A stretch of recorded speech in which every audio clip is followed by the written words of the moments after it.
Algo había cambiado anoche en las caras de doña Cristina y Urdangarín. Tras 14 horas les toca descansar con la certeza de que Fiscalía y Abogacía del Estado no quieren a la infanta en el banquillo. Las dos acusaciones defienden que debe aplicarse la doctrina Botín porque no hubo lesión de intereses colectivos, ya que no vale aquello que habitualmente nos recuerda el fisco. La manida expresión, Hacienda somos todos. Al ámbito en el que nació y para el que se dirigió, como es el de la publicidad. El principal valedor de la tesis de que el presunto fraude de nos afectó a todos no da crédito, pero para inspectores y juristas es además una falta de conocimiento de nuestra Constitución. El artículo 31.1 precisamente empieza así, dice: todos contribuirán al sostenimiento de los gastos públicos. Puesto que hace muy pocos días que se ha desatado esta absurda polémica, empezaremos esta serie de vídeos dedicada a la reforma fiscal que necesitamos en España, recalcando que, efectivamente, Hacienda somos todos. Y no solo porque lo diga la Constitución, sino porque es tan fácil de comprobar como mirar el ticket de la compra de cualquier sin techo, que adquiera una barra de pan en un supermercado. Sí, hasta los sin trabajo, sin techo, sin nada, contribuyen a Hacienda con sus impuestos, porque ni siquiera ellos se libran de pagar el IVA en los productos de primera necesidad. Comencemos entonces este primer capítulo, recordando los impuestos a los que nos obliga nuestro sistema fiscal actual. Todos los españoles hemos de abonar impuestos municipales, impuestos de nuestra administración autonómica, e impuestos de la administración central del Estado. Los impuestos municipales son: impuesto de bienes inmuebles, impuesto de actividades económicas, impuesto sobre vehículos de tracción mecánica, impuesto sobre construcciones, instalaciones y obras, impuesto sobre el incremento del valor de los terrenos. Los tres primeros son obligatorios y los dos últimos potestativos, es decir, que solo se aplican en los municipios que así lo deciden. Además de todo lo anterior, los municipios también cobran tasas por la prestación de servicios como el agua y la basura, por el ocupamiento de la vía pública por parte de los kioscos, las mesas y sillas de las terrazas de los bares, etc., así como contribuciones especiales fundamentalmente para la financiación de obras. Por último, también tienen participaciones en los tributos de las administraciones autonómica y central.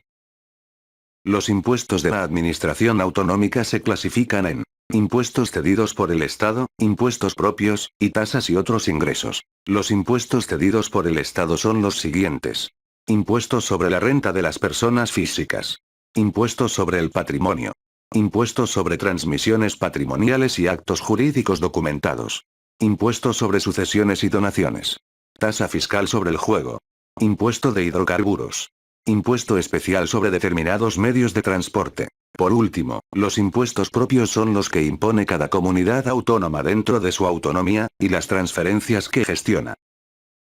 Finalmente, la Administración General del Estado se financia a través de los siguientes impuestos: impuestos sobre la renta de las personas físicas, impuestos sobre sociedades, impuestos sobre el valor añadido, IVA, impuestos especiales, alcohol, tabaco, electricidad, etc., tasas, precios públicos y otros ingresos.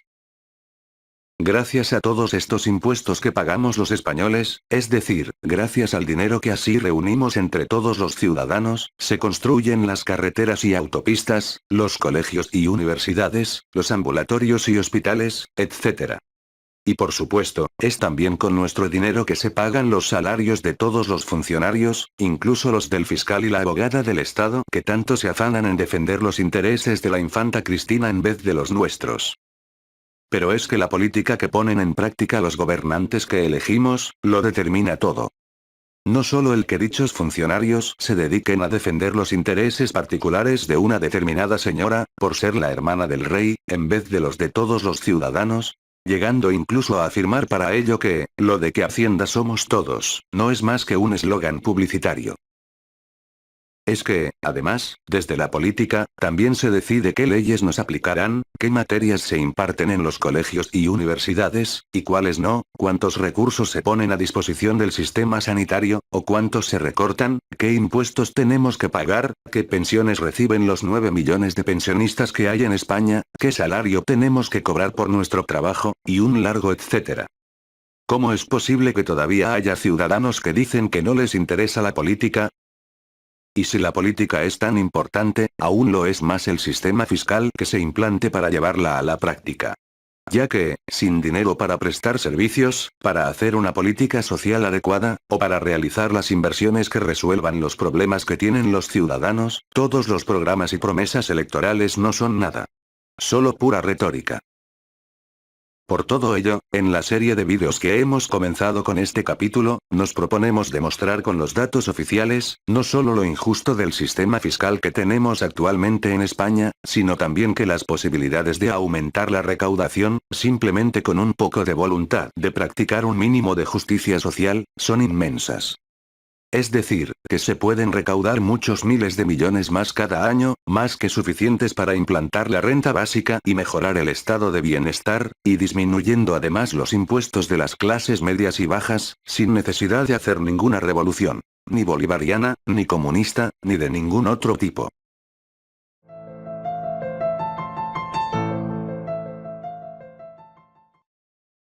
En el primer capítulo de esta serie, ya vimos, entre otras cosas, que nuestro sistema fiscal actual nos obliga a pagar 3 series de impuestos.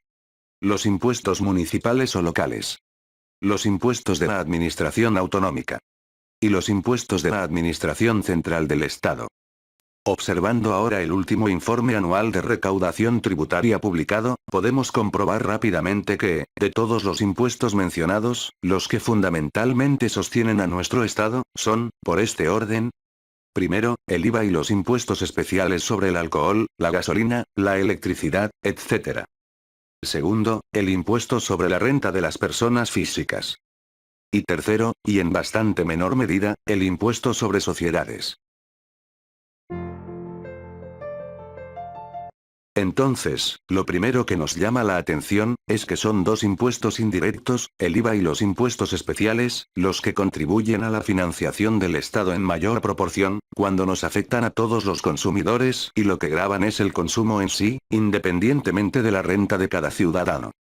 Es decir, que se trata de impuestos que no se atienen al principio de progresividad reconocido en la Constitución y plasmado en el artículo 2, letra C, de la Ley General Tributaria, la cual define los impuestos como los tributos exigidos sin contraprestación, cuyo hecho imponible está constituido por negocios, actos, o hechos, que ponen de manifiesto la capacidad económica del contribuyente. Por todo lo cual, ya nos resulta evidente que nuestro Estado se sostiene, actualmente, cometiendo una grave injusticia social. En segundo lugar, al impuesto sobre la renta de las personas físicas, estamos sometidos más de 19 millones de contribuyentes, en función de nuestros ingresos y situación familiar, de acuerdo con unas tablas que forman parte de la legislación tributaria. Ahora bien, este impuesto contiene 4 tipos de rentas distintas. 1. Las rentas del trabajo. O sea, las de los trabajadores en general, con nóminas, salarios temporales, etc. 2. Las rentas del capital mobiliario. Las que se obtienen de los intereses, dividendos, depósitos, letras del tesoro, etc. 3. Las rentas del capital inmobiliario. Las procedentes de los alquileres de inmuebles, etc. Y 4. Las rentas de actividades económicas. O sea, las de los autónomos. De modo que tenemos que analizar todo esto más detenidamente. 1. Estos son los tipos impositivos del IRPF para las rentas del trabajo, con el gravamen complementario que aplicó el gobierno del PP en el año 2012, y que continuó hasta el 2014, ya sumado. Como vemos, además de dicha cuota estatal, hay otra autonómica que, en realidad, cada comunidad establece de forma diferente. Pero aunque esta, y las otras cuotas autonómicas que mostraremos a continuación, son las que figuran en las escalas de la agencia tributaria, y solo rigen para los contribuyentes que no residen en España, también nos sirven para hacernos una idea de los tipos impositivos en todo el país. De este cuadro, vamos a fijarnos simplemente en un par de datos. La diferencia entre el tipo impositivo de 2 trabajadores que en el 2014 declararon, uno 17.000 y el otro 18.000 euros anuales, fue de 5,25 puntos. Mientras que la diferencia entre el tipo impositivo de un trabajador que declaró 53.500 euros anuales, y un ejecutivo que pudo declarar millones, fue inferior. Exactamente de 5 puntos.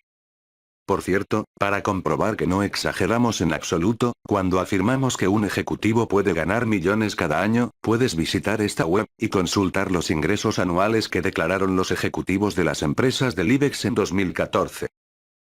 El año pasado, dado que se aproximaban las elecciones, el gobierno del Partido Popular decidió realizar una rebaja general del IRPF, que anunció a bombo y platillo como una de sus medidas electorales más importantes, y modificó los tipos anteriores mediante este Real Decreto Ley, en dos plazos. El primero en el ejercicio de 2015 y el segundo en el de 2016. Así que estos son los nuevos tipos impositivos para el ejercicio de 2015, donde ya vemos que se han modificado todos los tramos y han desaparecido los dos últimos, señalados entre paréntesis. Y estos otros son, los previstos para el ejercicio de 2016, donde vamos a fijarnos simplemente en los siguientes datos. La diferencia entre los tipos impositivos de un trabajador que declare 12.400, y otro que declare 12.500 euros anuales, se ha establecido, por este Real Decreto Ley, en 5 puntos. El primero pagará 5,75 puntos menos que en 2014, pero eso únicamente le supondrá un ahorro de alrededor de 4 euros al año. Y al segundo solo se le ha rebajado el 0,75%, o sea, menos de un punto, con lo cual su supuesto ahorro le pasará desapercibido por completo.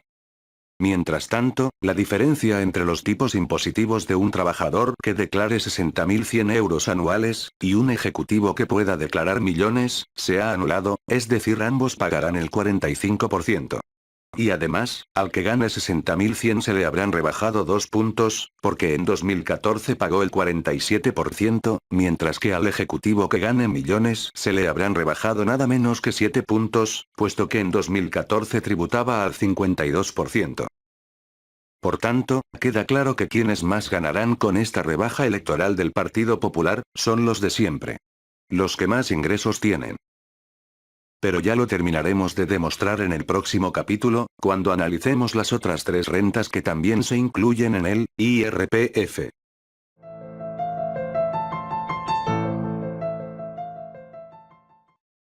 En el capítulo anterior, ya vimos el IVA y los impuestos especiales, y la primera de las 4 rentas que se incluyen en el IRPF. Las rentas del trabajo, o sea las de los asalariados. Los más de 17 millones de trabajadores cuya situación actual nos describía el pasado día 6, alguien tan poco sospechoso de ser un revolucionario como el presidente de Cantabria, Miguel Ángel Revilla, en el programa La Sexta Noche, con estas palabras. Voy a poner aquí para que la gente perciba la gravedad de esos datos, que son tremendos. Hay 17 millones de españoles que trabajan. De esos 17 millones de trabajadores, el 46,6% ganan menos de 1.000 euros. De esos que ganan menos de 1.000 euros, hay 5,7 millones, o sea, 5.700.000 españoles que ganan menos de 645 euros. Y luego tienes 2,2 que no cobran nada, 2,4 que están en el paro. Fíjate, si tú pones de acuerdo a estos, más los que están parados, te haces ya con 10 millones de personas que están en la desesperación. A estas personas, ¿qué más da que les digas que va a haber una revolución? Hombre, que la haya ya, pero inmediatamente. Yo me apunto a eso. Sigamos entonces analizando ahora las otras 3 rentas, que también se incluyen en el IRPF. 2. Las rentas del capital mobiliario son las que corresponden a los intereses, dividendos, depósitos, letras del tesoro, etc. O sea, las casillas de la declaración en las que, la mayoría de los ciudadanos, consignamos los pocos euros que nos han rendido nuestras cuentas de ahorro a lo largo del año.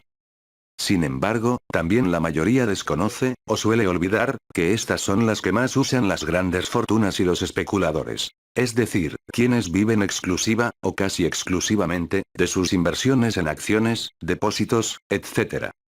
Entonces, precisamente para esta élite de afortunados, nunca mejor dicho, rige esta otra tabla con tipos notablemente menores. ¿Y por qué las rentas del capital tienen que tener unos tipos impositivos inferiores a los de las rentas del trabajo? No existe ningún motivo razonable que lo justifique.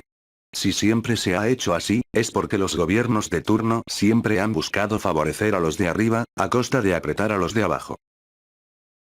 3. Otro tanto sucede con las rentas del capital inmobiliario, o sea, las que proceden de los arrendamientos de inmuebles. Para estas rentas, al igual que para las rentas de las actividades económicas que veremos a continuación, los tipos son los mismos que para las rentas del trabajo, pero de entrada, los alquileres de viviendas cuentan con el 60% de exención de los rendimientos netos. ¿Es justo eso en casos como los de la familia Franco? ¿Es justa semejante reducción de los impuestos a contribuyentes que se sabe que se han dedicado a acumular un gran número de viviendas, para vivir ahora tan ricamente a costa de sus inquilinos? 4. Por último, para las rentas de actividades económicas, o sea las de los autónomos, también tenemos los mismos tipos impositivos que para las rentas del trabajo, pero con dos regímenes distintos. El régimen de estimación objetiva, y el régimen de estimación directa, que puede ser normal o simplificada. El régimen de estimación objetiva o por módulos, es un régimen simplificado al que se pueden acoger los pequeños empresarios y profesionales, para que les resulte más fácil el cálculo de sus impuestos. La estimación de sus rendimientos netos, se hace en base a unos módulos fijados por Hacienda para cada actividad. En el ejercicio de 2013, se acogieron a este régimen casi 500.000 de autónomos, que declararon, de media, 10.475 euros. Por otro lado, el régimen de estimación directa normal se aplica, con carácter general, a todos los empresarios y profesionales cuyos ingresos superen los 600.000 euros anuales. Mientras que el régimen de estimación directa simplificada, es el que pueden utilizar los demás autónomos que, entre otros requisitos, no hayan superado los 600.000 euros el año anterior, y no puedan o no quieran acogerse al régimen de estimación objetiva. Pero en ambos casos del régimen de estimación directa, los rendimientos netos se calculan conforme a las normas del impuesto sobre sociedades. Ingresos, menos gastos. En este otro cuadro de la agencia tributaria tenemos que, por este régimen de estimación directa, el ejercicio de 2013 tributaron más de 1,5 millones de autónomos. Pero vemos además algo que puede parecer bastante sorprendente y que, en realidad, sucede prácticamente todos los años. Y que, a pesar de que la estimación directa, es la que se aplica a los que se supone que tienen mayores ingresos, estos declaran unos rendimientos medios de 9.230 euros. O sea, inferiores a los de la estimación objetiva, la de los pequeños autónomos, que llegaban a los 10.475 euros de media. ¿Cómo es eso posible? Pues por el mismo motivo por el cual el contraste es aún mayor, si comparamos esas dos cifras con los rendimientos netos medios de los asalariados. 20.707 euros. O sea, porque los ingresos de los trabajadores son mucho más fáciles de controlar que los de los autónomos. Y porque, entre estos últimos, mientras mayores son sus ingresos, mayores son también sus posibilidades de contratar asesores para aprovecharse de todas las deducciones que les permite nuestra legislación tributaria, y mayores son sus posibilidades incluso de defraudar. Una vez que hemos estudiado las 4 rentas que se incluyen en el IRPF, aún nos queda advertir que, en todas estas declaraciones, es decir con carácter general, para calcular la base imponible, hay unos mínimos exentos, reducciones y deducciones por diversos conceptos, que son mayores, cuanto mayor es el tipo medio que soporta el contribuyente. Es decir, que así se están concediendo, actualmente, subsidios de mucha mayor cuantía a los millonarios, que a los pobres. Concretamente ese ejercicio, debido a todas estas medidas, el Estado dejó de recaudar más de 18.000 millones de euros, cuando algunas de ellas son tan claramente injustas como las deducciones que se otorgan por aportaciones a planes de pensiones, ya que es evidente que solo benefician a las rentas más altas, porque la inmensa mayoría de los trabajadores no se las pueden permitir. Así no es de extrañar que, tras tantas exenciones, reducciones y deducciones fundamentalmente para los que más ganan, los contribuyentes de ese ejercicio que se encontraban en los tramos más bajos, sumasen casi el 85% del total de la base imponible positiva, más de 291.000 millones de euros. En otras palabras, que los que menos ingresos tenemos, somos los que más pagamos en el impuesto sobre la renta de las personas físicas.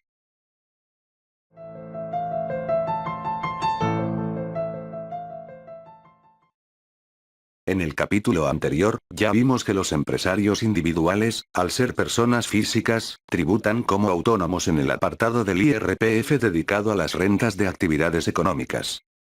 Pero cuando los empresarios forman sociedades mercantiles y se constituyen en personas jurídicas, entonces han de tributar por los beneficios de sus empresas, a través del impuesto de sociedades, que era el último de los 3 grandes impuestos que nos quedaba por analizar, y al que dedicaremos el presente capítulo. En este cuadro sobre la demografía empresarial, que se encuentra en la página 43 del último informe anual de recaudación tributaria publicado, podemos comprobar, haciendo la media de los 5 años que aquí figuran, que alrededor del 70% de los empresarios de nuestro país tributan como autónomos a través del IRPF, mientras que son solo poco más de 1.400.000 las empresas que pagan el impuesto de sociedades. Pues bien, este 30% de empresas que tributan por el impuesto de sociedades, la primera ventaja que tienen, aparte de que si no declaran beneficios no pagan, es que, si lo que declaran son pérdidas, pueden diferirlas después en los ejercicios fiscales posteriores para pagar menos impuestos. Eso es lo que figura en este otro cuadro como compensación de las bases imponibles negativas de períodos anteriores. Y además, al igual que sucede con las rentas del capital mobiliario, las de los especuladores, que ya vimos en el capítulo anterior, el impuesto de sociedades también tiene sus propios tipos impositivos inferiores a los de los asalariados y los autónomos. En este cuadro podemos observar los que existían hasta el año 2007. Un tipo general del 35%, y otro reducido del 30% para las empresas con una facturación anual inferior a los 10 millones de euros. La Ley 35/2006, de 28 de noviembre, promulgada durante la primera legislatura del presidente Rodríguez Zapatero, que fue recibida con multitud de protestas, como las expresadas en este artículo de Ataque España, junto a otras modificaciones, que fueron realizando los gobiernos del PSOE y del PP posteriores, redujeron esos tipos hasta los que figuran en este otro cuadro, que son los correspondientes al año 2014. Y por si todo ello fuese poco, finalmente la Ley 27/2014, de 27 de noviembre, del impuesto sobre sociedades, redujo aún más el tipo general hasta el 25% y mantuvo el del 15% para las empresas de nueva creación, pero equiparó al general los tipos de las entidades de reducida dimensión. Es decir, suprimió los tipos inferiores para las empresas que facturan menos de 10 millones de euros anuales, y que constituyen el 80 y tantos % del total de las sociedades declarantes. Obviamente, para justificarse ante estas, el gobierno del presidente Rajoy tuvo que recurrir a la publicación de numerosos documentos divulgativos, como el que aquí vemos, explicando que dicha decisión se debía a que, organismos como el Fondo Monetario Internacional, los consideraban un desincentivo para el crecimiento empresarial. Por tanto, los tipos impositivos del impuesto de sociedades previstos para el ejercicio de 2016, son los que ahora mostramos en este cuadro, junto con los que habrán de pagar en el IRPF los asalariados y los autónomos. Como podemos observar, cualquier trabajador que ese mismo año ingrese 20.300 euros, tendrá que pagar un porcentaje mayor de impuestos, que una empresa que obtenga 1.000 millones de euros de beneficios, por ejemplo. No obstante, esos son solo los tipos teóricos de este impuesto, ya que los tipos reales a los que están tributando las empresas son bastante inferiores, gracias a una maraña de exenciones, deducciones y bonificaciones, que los gobiernos de turno de los 2 grandes partidos les han ido concediendo para que, mientras mayores sean los beneficios de una empresa, más fácil le resulte escaparse legalmente de pagar su tipo nominal. Para comprender bien esto último, empecemos por observar en este otro cuadro de la agencia tributaria, cómo las sociedades se clasifican en 2 apartados. 1. Las no integradas en grupos, entre las cuales se encuentran las pequeñas y medianas empresas, pero también algunas grandes empresas que, aún facturando más de 10 millones de euros al año, no pertenecen a ningún grupo. Y 2, las que sí están integradas en grupos, formados por 2 o más empresas entre las que existe una dominante, o sea, con capacidad de control sobre las demás. En el ejercicio de 2011, por ejemplo, figuran 3.830 grupos, que integraban en total 30.805 empresas. De modo que, sumando estas al 1.390.615 que no pertenecían a ningún grupo, obtenemos el número total de las que declararon por este impuesto: 1.421.420.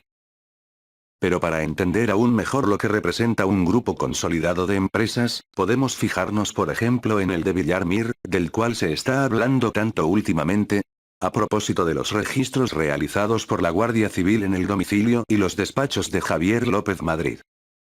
Hasta 5 registros ha llevado a cabo la Guardia Civil. ¿Qué buscaban en esos registros? Pues muy claro, pruebas de financiación irregular por parte del partido. Por eso se entra en la propia sede de Génova, en concreto en el despacho del que fuera gerente del Partido Popular en Madrid. Pero hay más, los otros 3 se llevan a cabo en la casa y 2 despachos de un empresario, Javier López Madrid, yerno del presidente del grupo Villar Mir, porque lo que se quiere averiguar es si los populares de Madrid se han financiado de forma ilegal a través de la empresa de Villar Mir, a través de este hombre, a través de Javier López Madrid, a cambio de adjudicaciones de obras públicas. ¿Y qué supone todo esto? Pues que estos hechos podrían constituir delitos de cohecho y de blanqueo de capitales.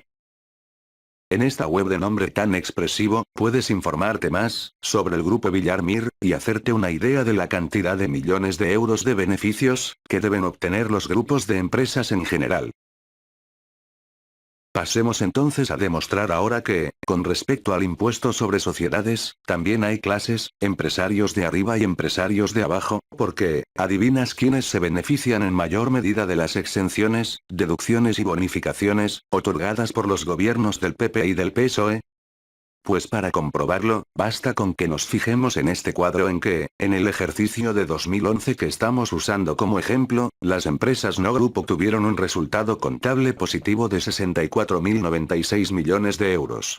Pero tras las compensaciones por períodos anteriores, las exenciones por doble imposición y otras, y las deducciones y bonificaciones de toda clase, su cuota líquida positiva se vio reducida a 10.117 millones de euros. De modo que al final, su tipo efectivo, sobre dicho resultado contable positivo, fue solo del 15,8%. Mientras que las empresas en grupos consolidados, como las de Villar Mir, ese mismo ejercicio obtuvieron un resultado contable positivo, considerablemente mayor, 81.120 millones de euros. Pero tras las compensaciones por períodos anteriores, las exenciones por doble imposición y otras, y las deducciones y bonificaciones de toda clase a las que se acogieron, su cuota líquida positiva se vio reducida a 3.122 millones de euros. De modo que al final, su tipo efectivo sobre dicho resultado contable positivo fue tan solo del 3,8%. O sea, muchísimo menor que el de las empresas no grupo, y casi insignificante, en comparación a los tipos que han de pagar los asalariados y los autónomos.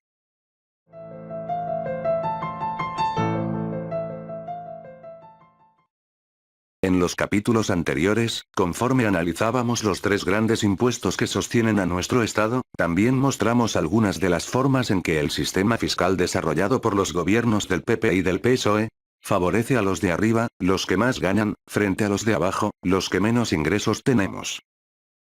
1. Primando los impuestos indirectos del IVA y los impuestos especiales, o sea, los que todos tenemos que pagar por igual independientemente de nuestras rentas, frente a los impuestos directos, los que deben gravar más, a los que más ingresan. 2. Favoreciendo en los tipos impositivos de las rentas del trabajo, a los que ganan incluso millones de euros al año, como los ejecutivos del IBEX, frente a los que ingresamos menos de 60.000 euros al año, que somos la gran mayoría.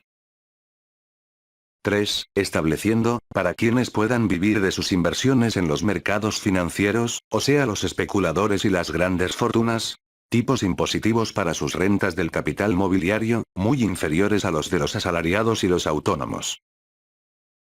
4. Concediendo a quienes han acumulado numerosas viviendas para vivir de las rentas de sus inquilinos, como la familia Franco, la exención del 60% de sus rendimientos netos, por tratarse de rentas del capital inmobiliario.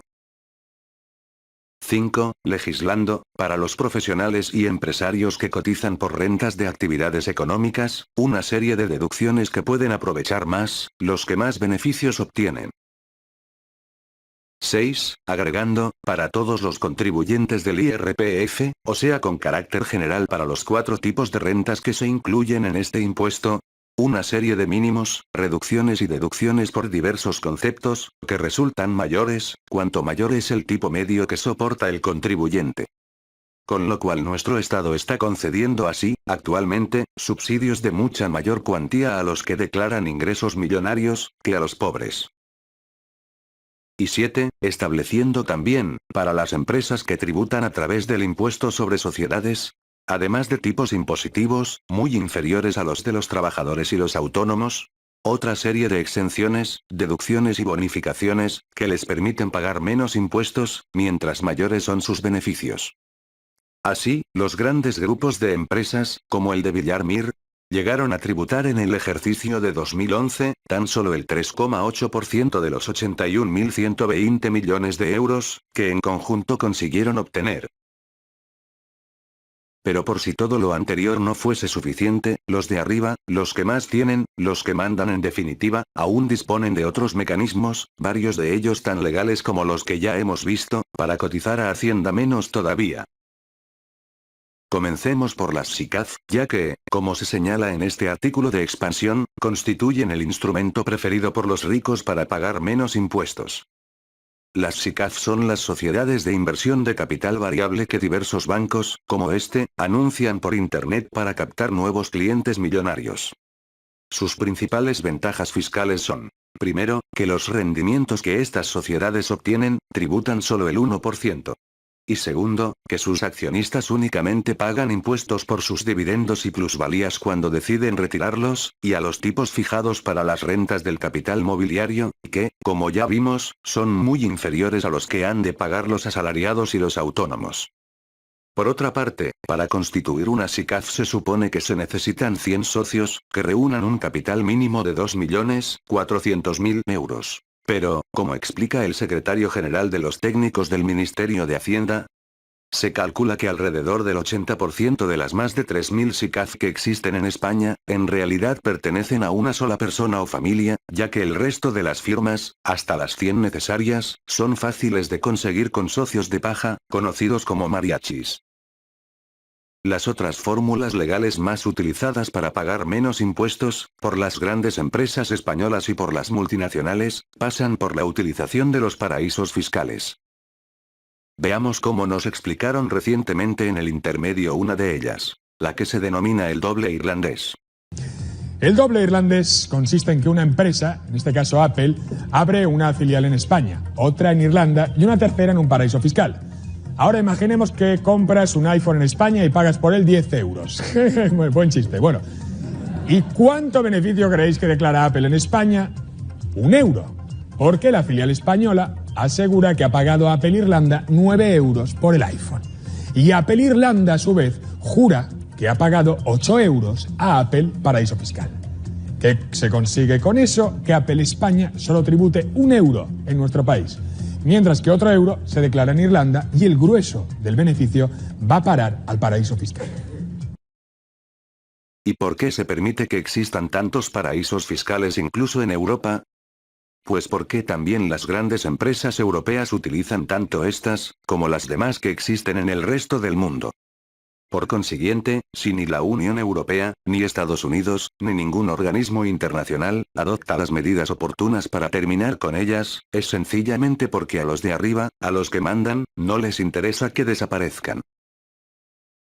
Finalmente, hay además muchas fórmulas ilegales para pagar menos impuestos, demasiadas para que nos detengamos a verlas todas, y a ello ayuda, sin duda alguna, el que solo sean consideradas como delitos a partir de los 120.000 euros de cuota defraudada.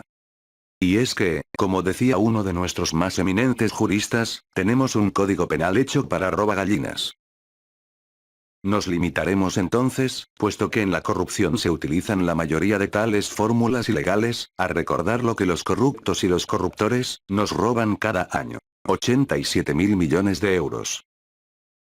Así no es de extrañar que Oxfam Intermon, en su último informe del pasado mes de enero, entre otros muchos datos al respecto, reproduzca este gráfico de Eurostat que muestra que España es el segundo país europeo, después de Chipre, en el que más ha crecido la desigualdad entre los años 2007 y 2014, Y agregue que, solamente durante el año 2015, el 99% de los españoles perdimos un 15% de nuestra riqueza, porque esta pasó a manos de las 20 personas más ricas de España, personas con nombres y apellidos, que podemos leer en la lista Forbes publicada el pasado mes de noviembre. Seguro que si los ilustres apellidos de algunos de estos 20 españoles no te suenan, al menos reconocerás las grandes empresas de las que son propietarios, presidentes o principales accionistas. Inditex, Ferrovial, Mercadona, Mango, Villar Mir, El Corte Inglés, etc. Por eso son los de arriba, los que mandan en España. ¿Y cuáles son los políticos que nos dicen que no necesitamos una verdadera, una auténtica reforma fiscal? Pues ahora, ya sabes a quiénes obedecen.